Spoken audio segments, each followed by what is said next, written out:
찬양 감사합니다. 우리 아까 인사하기는 했는데 오늘 2020년 송년주일이라서 옆에 계신 분들하고 좀 인사하겠습니다. 한 해 동안 고생 많았습니다. 인사 좀 하십시오. 이번에는 내용을 좀 바꿔서 한 해 동안 지켜주신 하나님께 감사합니다. 이렇게 좀 인사하십시오.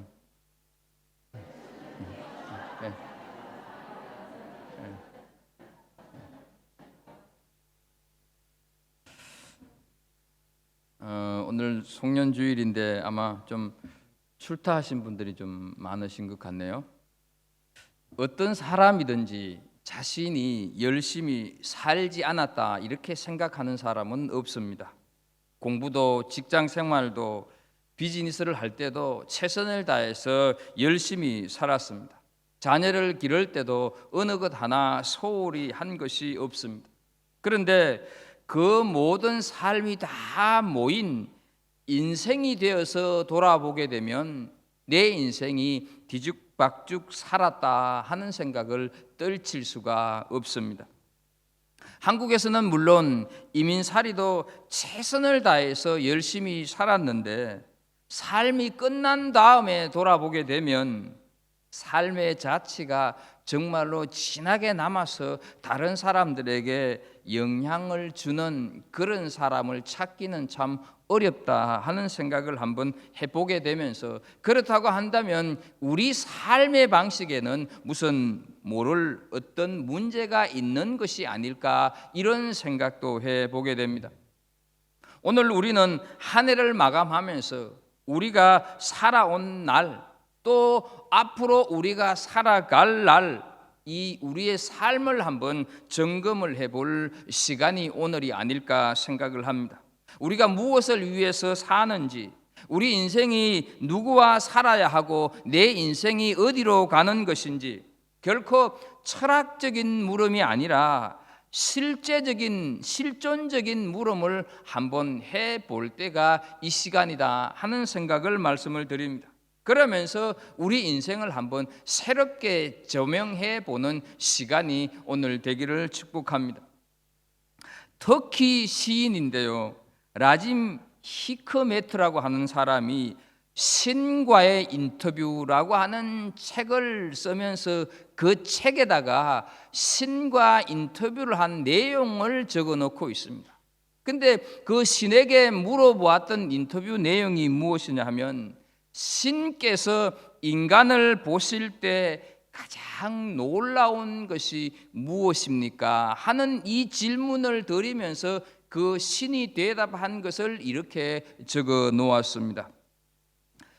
어린 시절이 빨리 지나가지 않는다고 서둘러 어른이 되는 것, 그리고는 다시 어린 시절을 그리워하며 되돌아가기를 원하는 것, 건강을 해치면서까지 돈을 벌고 그리고는 잃어버린 건강을 위해 번 돈을 다 허비하는 것, 미래를 걱정하느라 현재를 놓쳐버리고 그리하여 결국은 현재도 미래도 살지 못하는 것, 결코 죽지 않을 것처럼 사는 것, 그리고는 결코 살아본 적이 없는 듯 무의미하게 죽는 것, 이것이 신이 인간이 볼 때 놀라운 내용이다 하는 것을 인터뷰를 했습니다. 오늘 우리는 우리의 생애가 끝났을 때 결코 살아본 적이 없었던 사람이 죽은 것처럼 혹시 그렇게 되지는 않겠습니까?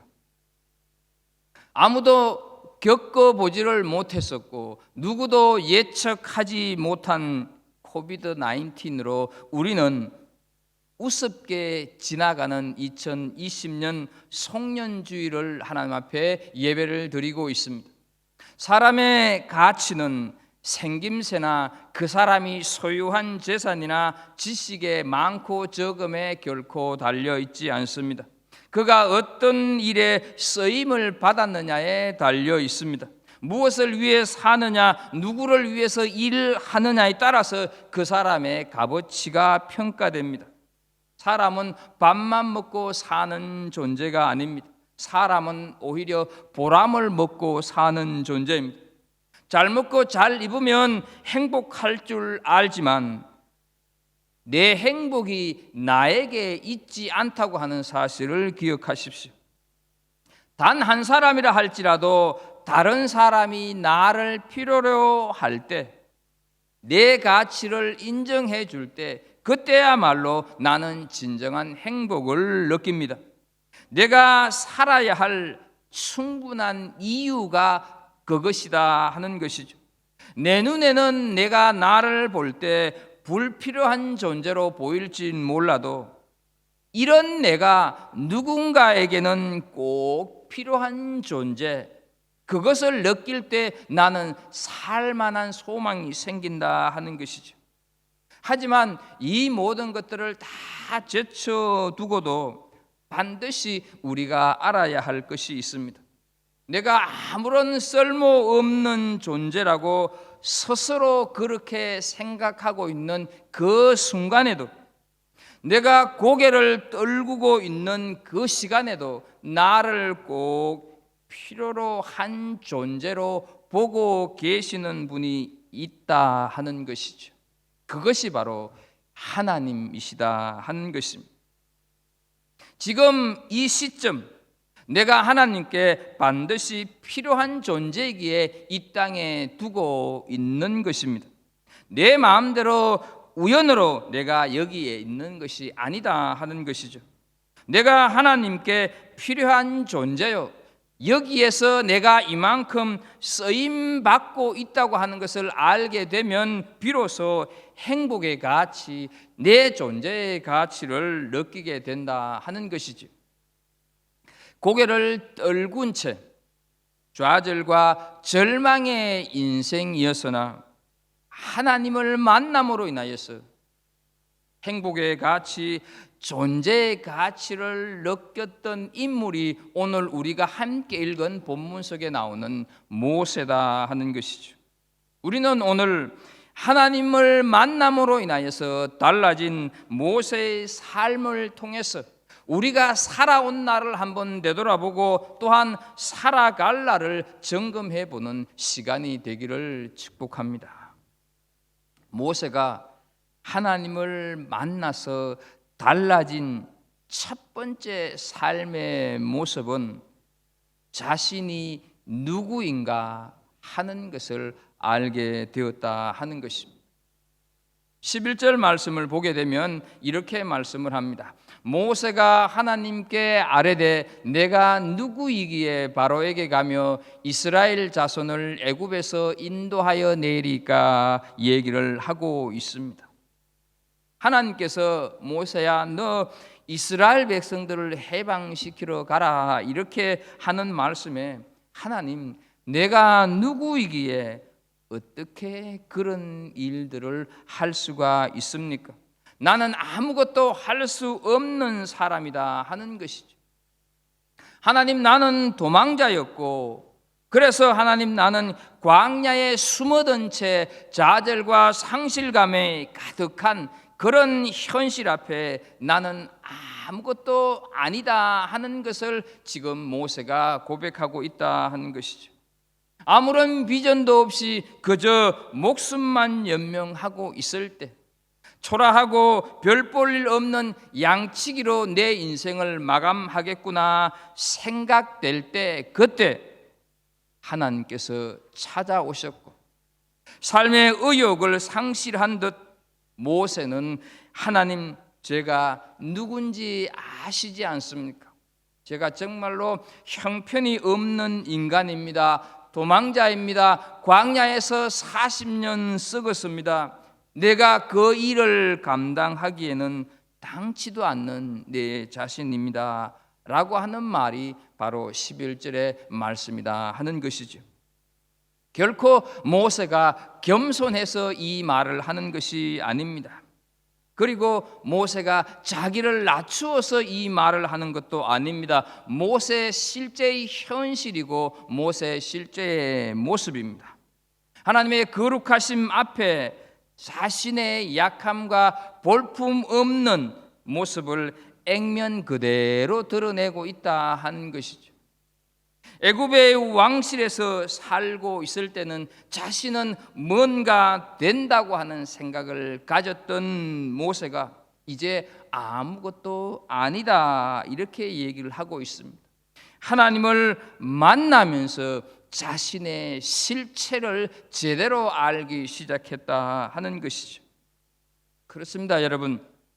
하나님을 만나면 자신이 누구이고 하나님을 만나면 자신이 어떤 존재이고 지금 내 처지가 어떤 처지인가 하는 것을 제대로 알게 된다 하는 것이죠. 혹시 인생을 도망자와 같이 살아가고 계시는 분은 없습니까? 과거의 화려한 시절은 묻혀버리고 아무것도 없는 광야와 같은 현실 앞에 놓여져 있습니까? 만윤과 객기로 살다가 실패하여서 정말로 처절한 밑바닥 인생에 놓여진 자신의 처지를 한탄하면서 시리에 빠져 있는 분은 계시지 않습니까? 아무것도 할 수가 없는, 아무것도 아니라고 하는 자포자기 속에서 겨우겨우 살아가고 계시는 분 없으십니까? 하나님께서 부르실 때인 줄로 믿습니다. 하나님을 만나시기를 축복합니다. 나를 부르시고 나를 만나기 위해서 하늘 보좌를 그냥 놔두시고 성탄하시고 십자가에 달려 피 흘리시고 죽으셨습니다. 그 하나님을 만나 보실 수 있기를 축복합니다. 그렇게 되면 내가 누군지 알게 됩니다. 그리고 그렇게 되게 되면 그때부터 나는 달라진 내 인생의 새로운 삶을 살 수가 있습니다. 광야 같은 삶에서 허우적거리고 있는 인생살이에 찾아오시고 부르시는 하나님의 그 음성에 오늘 모두가 다 반응하는 은혜가 있기를 축복합니다. 모세의 남은 인생은 부름받은 그 순간부터 완전히 달라졌습니다. 모세는 그 후로부터 새로운 피조물이 되었다 하는 것이죠. 그래서 고린도후서 5장 17절 말씀을 보게 되면 그런즉 누구든지 그리스도 안에 있으면 새로운 피조물이라 이전 것은 지나갔으니 보라 새 것이 되었도다 말씀을 하고 있습니다. 모세야 모세야 부르는 순간, 하나님을 만나는 순간 전혀 새로운 사람으로 태어나는 것입니다. 돌아보니 태어난 것 자체가 하나님의 특별한 섭리였습니다. 갈대 상자에 담겨서 나일강에 버려진 그 갈대 상자가 바로의 공주의 눈에 띄어서 궁궐에서 자라게 됩니다. 결코 우연이 아니었습니다. 애굽의 모든 학문과 문물을 배운 것도 하나님께서 쓰시기 위한 훈련의 과정이었습니다. 그러나 한순간의 실수로 양치기가 되어버리고 말았습니다. 그야말로 극과 극의 현실 속에서 죽어지고 낮아지고 꺾여지고 다듬어져서 지금 모세는 하나님 앞에 있다 하는 것이죠. 40년의 세월이 결코 우연이 아니었습니다. 초라하고 비참하다고 느껴지는 내 현실 때문에 내가 왜 태어났을까 원망하시는 분은 계시지 않습니까? 태어난 것이 우연이겠습니까? 결코 우연이 아닙니다. 지금까지 내가 배웠던 학문, 지금까지 내가 경험했던 모든 것들 다 이제는 아무짝에도 쓸모가 없는 것들이 되었다고 혹시 그렇게 생각하고 계시는 분은 없습니까? 결코 아닙니다. 하나님 부르심 앞에 그 모든 것들은 소중한 사명의 도구가 되는 줄로 믿습니다. 세상에서 목자 같은 처절한 인생도 도망자와 같은 인생도 중요한 것은 지금 그가 주님을 만났다 하는 사실. 하나님을 만나는 그 순간 내가 누구인가를 제대로 알게 되고 내 인생에 새로운 의미가 창조되기 시작한다고 하는 복된 존재임을 기억하시는 이 귀한 시간이 되기를 축복합니다. 두 번째로 모세를 부르신 하나님께서 모세에게 하시는 말씀은 뭐냐 하면, 모세야, 너를 사로잡고 있던 과거를 내려놓아라, 이렇게 말씀을 하십니다. 5절을 보게 되면 이런 말씀이 있습니다. 하나님이 이르시되 이리로 가까이 오지 말라. 네가 선 곳은 거룩한 땅이니 네 발에서 신을 벗으라, 말씀을 하고 있습니다. 여러분, 4절을 보게 되면 모세야 모세야 부르셨어요. 그런데 5절에 보게 되면 어떻습니까? 너 가까이 오지 마라, 이렇게 얘기를 하시지 않습니까? 부르실 때는 언제고 또 달려가려고 하니까 가까이 오지 말라. 여기에 어떤 뜻이 담겨져 있겠습니까? 벌레와 독충들이 가득한 광야에서 신발을 벗는다는 것은 군인들에게 무장 해제를 하라는 말과 같습니다.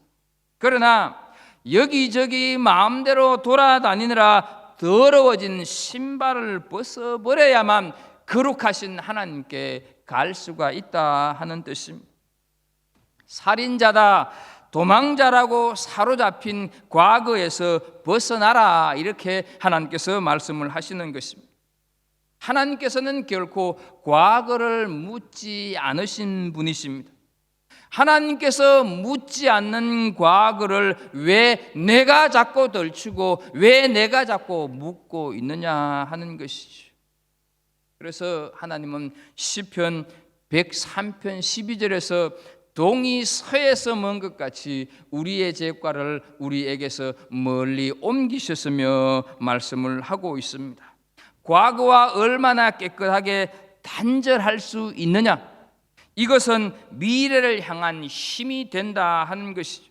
하나님께서는 신을 벗어버려라, 과거의 관계를 완전히 끊어버려라, 이렇게 말씀을 하고 계시는 것입니다.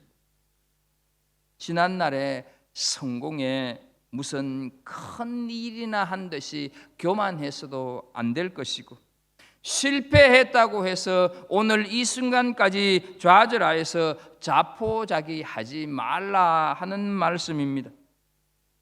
애굽의 생활을 완전히 청산을 해라, 체념과 불신앙의 신앙을 끊어버려라, 이기적인 생각을 버려라, 이것이 하나님이 말씀하고 계신다 하는 것이죠.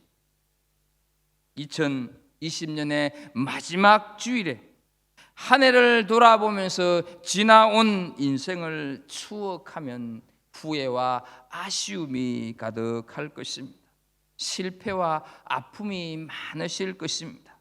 여기에서 자유로울 사람이 과연 있겠느냐 하는 것이죠. 한순간의 잘못으로 헛된 시간을 보내야 했던 것에 대해서 괴로워할 수도 있습니다.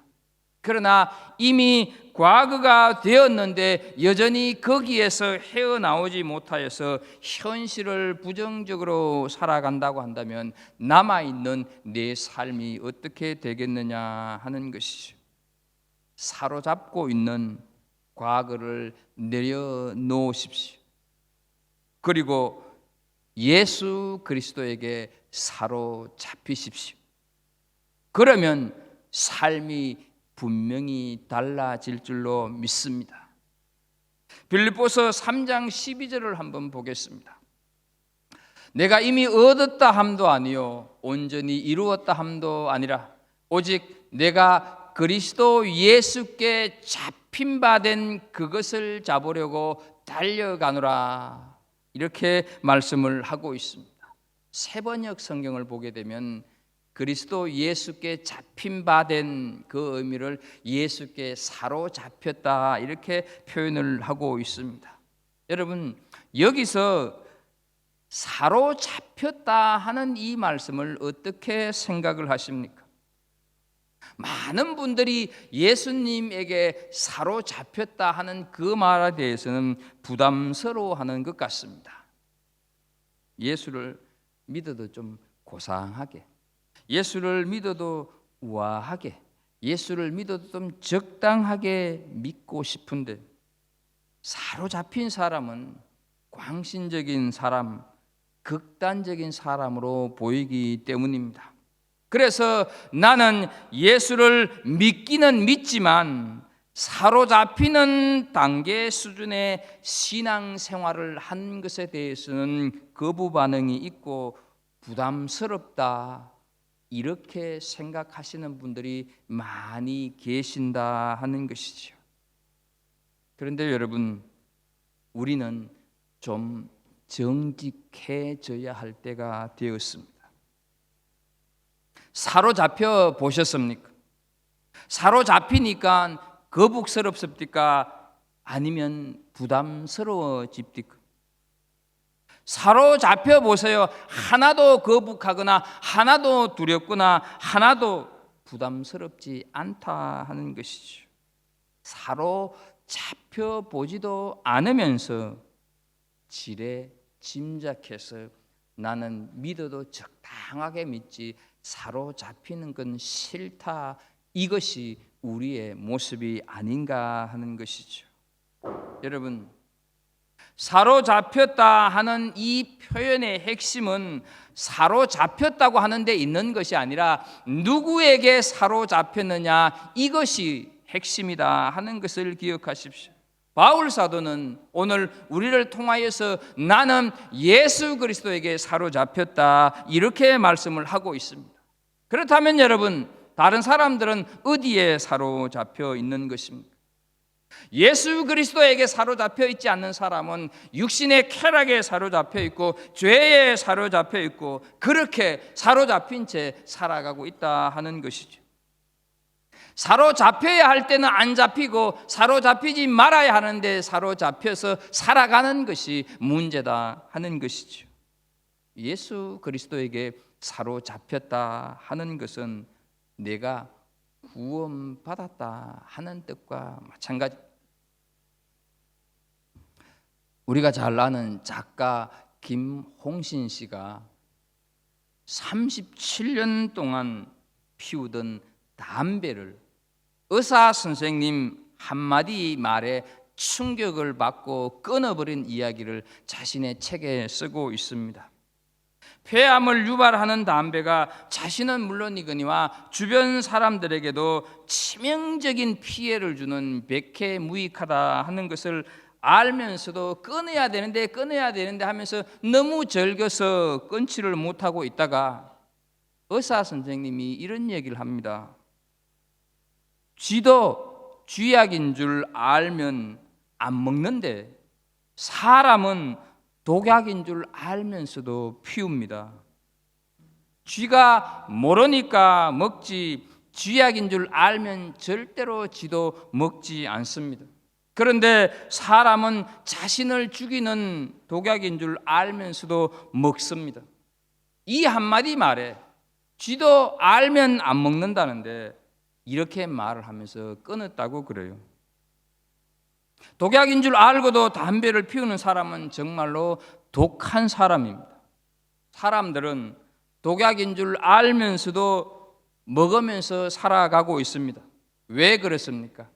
사로잡혔기 때문입니다. 우리의 인생은 무엇인가에 사로잡혀 있다 하는 것이죠. 그래서 오늘 우리는 과거에 사로잡히지 말고 예수 그리스도에게 사로잡혀야 되는 줄로 믿습니다.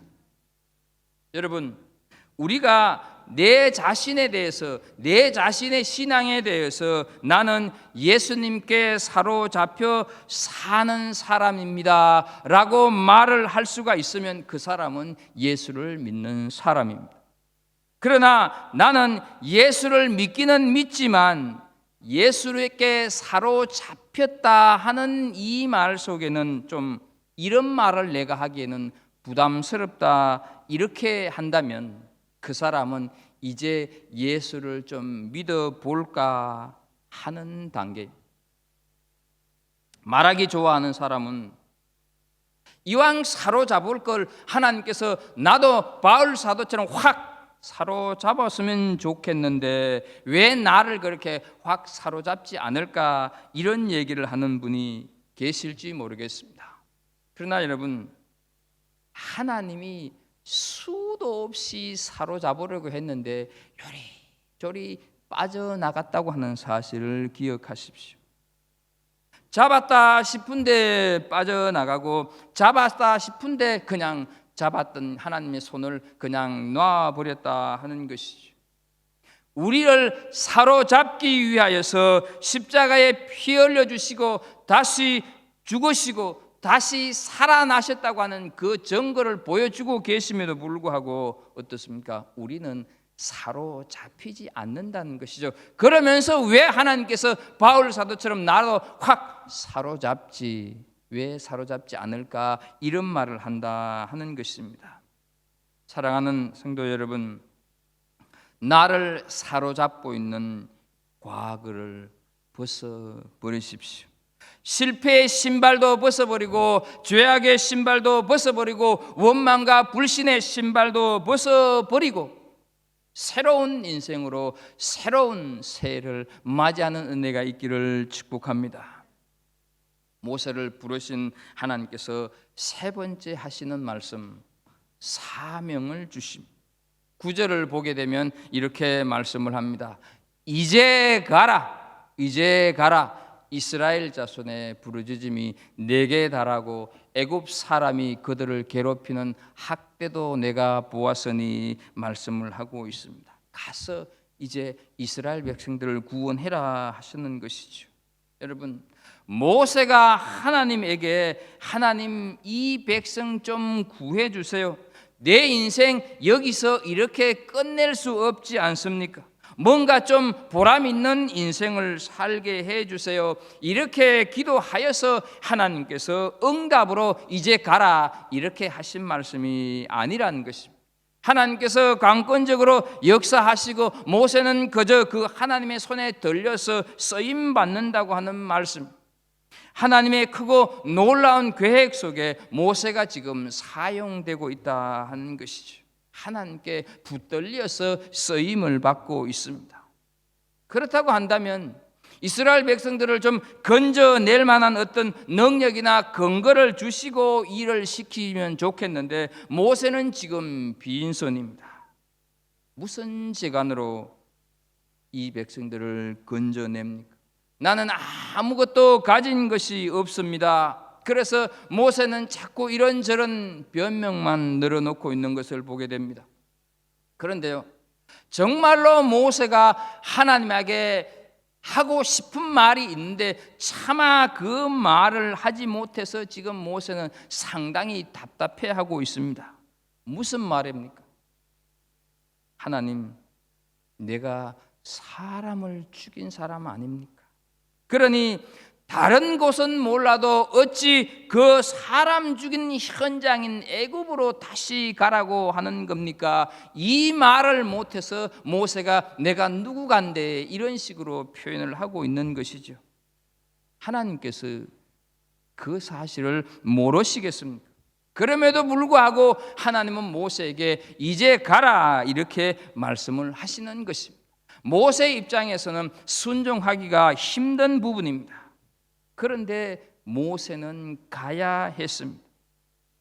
노아에게 방주를 지으라고 명령만 하셨지 일꾼을 보내주시거나 자재를 주시거나 예산을 보내주지 않았다 하는 것을 기억하십시오. 그러나 노아는 순종했다 하는 것이죠. 순종했을 때 하나님께서는 그 일을 이루셨다고 하는 것을 우리는 다 알고 있지 않습니까? 모세에게 이제 가라 이렇게 말씀은 하셨어도 모세에게 달라진 것은 아무것도 없었습니다. 대인공포증이 있는데 어떻게 갑니까? 이리 빼고 저리 빼고 하는 모세에게 나중에는 하나님께서 야단하고 책망하시는 것을 보게 됩니다. 사람의 입을 누가 지었느냐? 사람의 몸을 누가 만들었느냐? 이렇게 하면서 혼을 내고 있는 것을 보게 됩니다. 하나님께서는 모세가 이유와 변명을 늘어놓는다고 해서 너 그 일 하는 거 싫어? 그래, 그러면 내가 다른 사람에게 시키지 이렇게 하시질 않고 모세 네가 이제 가야 한다 이렇게 모세를 찾는 분이십니다. 모세를 택했으면 하나님께서는 끝까지 모세를 보내시는 분, 그래서 모세는 행동으로 순종할 것을 하나님께서 원하셨다 하는 것이죠. 교회에서 어떤 일을 하라고 하면 부담스럽다고, 그래서 좀 싫어한다고 마다하시는 분이 있습니다. 그런데 여러분, 한번 생각을 해 보십시오. 하나님께서 우리에게 어떤 일을 맡기실 때 우리를 부려먹기 위해서 그 일을 하라고 하실까요? 하나님께서 직접 그 일을 하시는 것이 잘 될까요? 우리를 통해서 하시는 것이 잘 될까요? 하나님께서 직접 하시는 것이 훨씬 잘하시고 훨씬 더 빨리 하시는 것입니다. 그런데 왜 굳이 하나님께서 우리를 통해서 하시려고 할까 하는 것이죠. 하나님의 손이 모자라서, 하나님의 능력이 부족해서 우리랑 같이 하려고 하시는 것입니까? 전능하신 하나님께서 우리를 통해서 하시고자 하는 그 일이 과연 하나님이 보실 때의 일이겠습니까?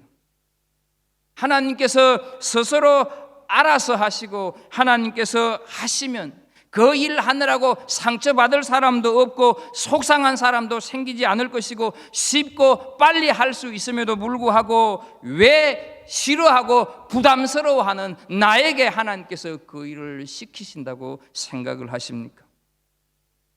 제대로 일도 할 줄 모르는 우리를 왜 하나님께서 시키신다고 생각을 하십니까?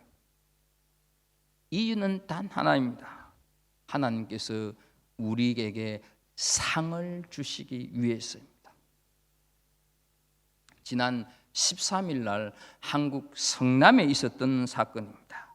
이 성남의 무료 급식소인 안나의 집에 이 흰색 벤저차를 타고 어떤 할머니와 이 여성이 쭉 내리면서 태연하게 노숙자들 밥을 먹기 위해서 줄을 서 있는 그 사이에 끼어드는 것을 그 무료 급식소 안나의 집에 있던 신부님이 그것을 보고 그분들에게 다가가셔서 좋은 차도 타고 오셨고 따님도 계시는데 여기에 줄을 서서 밥을 드시면 안 됩니다. 도시락이 모자라니까 좀 다른 데로 가십시오. 이렇게 얘기를 하니까 이 모녀가 신부에게 짜증을 내면서 이분은 저의 어머니고 여기는 공짜로 밥을 주는 곳인데 왜 막습니까? 이랬다는 거죠. 그래서 이 신부님이 도시락은 노숙인들을 위한 것이고 아주머니와 할머니 때문에 다른 분이 먹지를 못합니다. 이렇게 거듭거듭 설명을 했지만 이 모녀는 도시락을 먹겠다고 우겼다 하는 기사가 인터넷으로 뜬 적이 있습니다.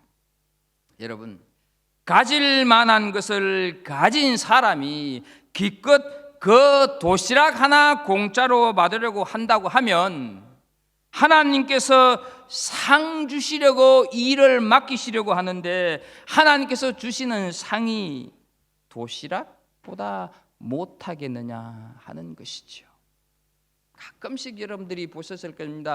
대형 백화점에서 어떤 그 사은품을 무료로 나눠준다고 하면 새벽부터 그냥 줄을 나래비로 서 있는 그런 기사를 여러분들이 보셨을 것입니다.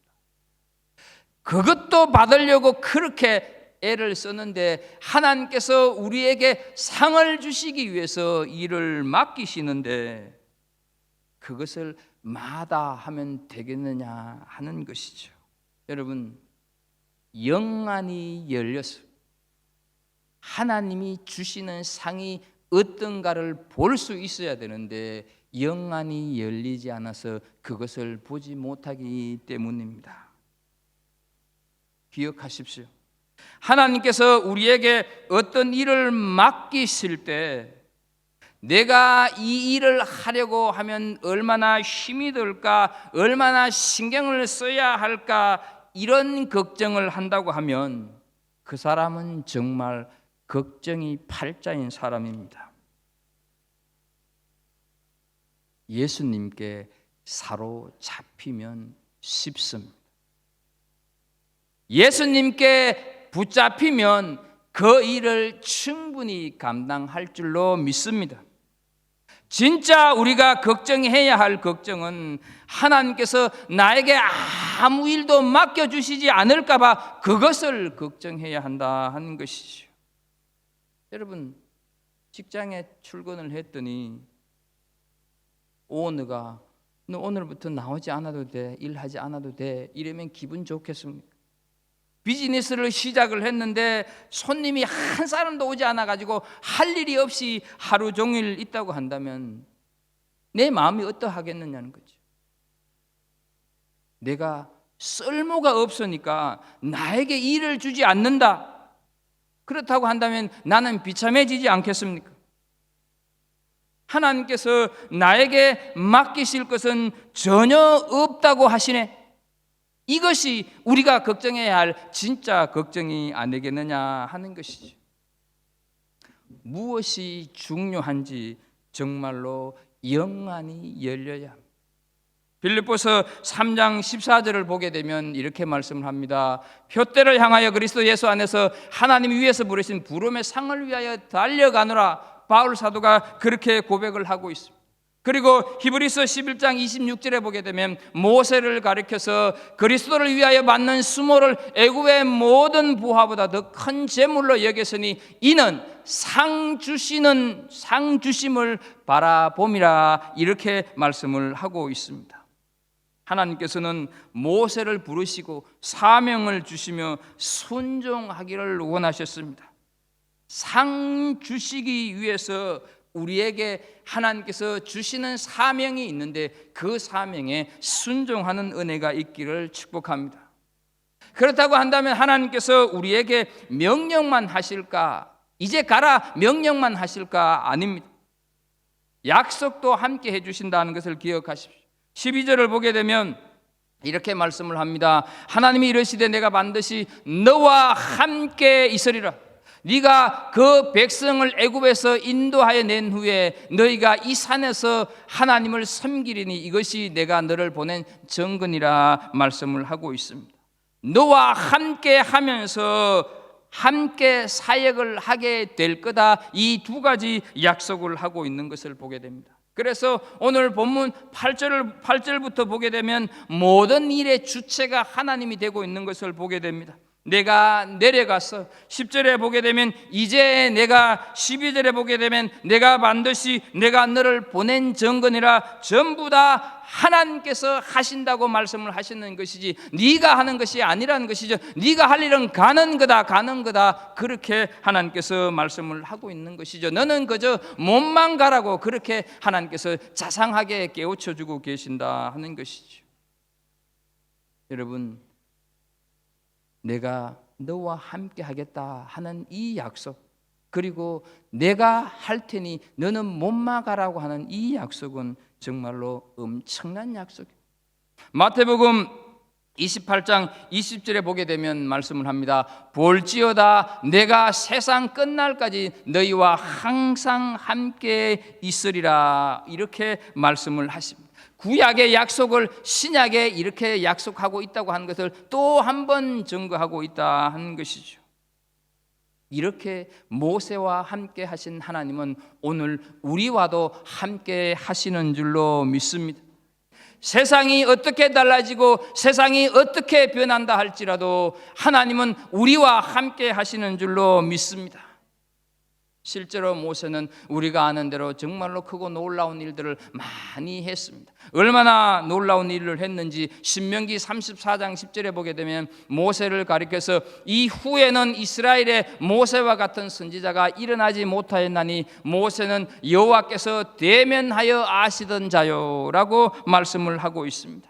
정말로 밑바닥 인생, 목적이 없던 인생이 하나님을 만나서 새로운 인생, 달라진 삶을 살아갔다 하는 것이죠. 그러나 우리가 기억해야 될 것은 모세가 하나님 일을 한 것이 아니라 하나님이 모세를 사용했다 하는 것을 기억하십시오. 우리는 이제 인생을 좀 단순하게 살 필요가 있습니다.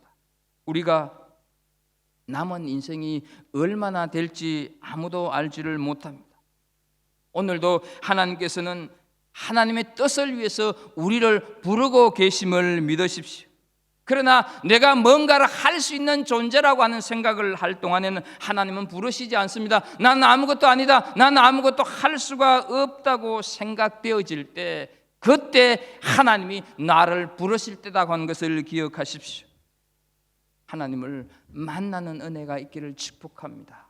그래서 새로운 삶을 살기를 축복합니다. 그래서 주시는 사명에 순종으로 응답하는 은혜가 있기를 축복합니다. 그때 하나님께서 함께 하신다고 하는 약속을 확신하게 될 줄로 믿습니다. 이 각오와 이 결심이 한 해를 보내면서, 그리고 새해를 기대하면서 우리가 가지는 우리의 다짐이 되기를 예수 그리스도 이름으로 축복합니다. 기도하겠습니다.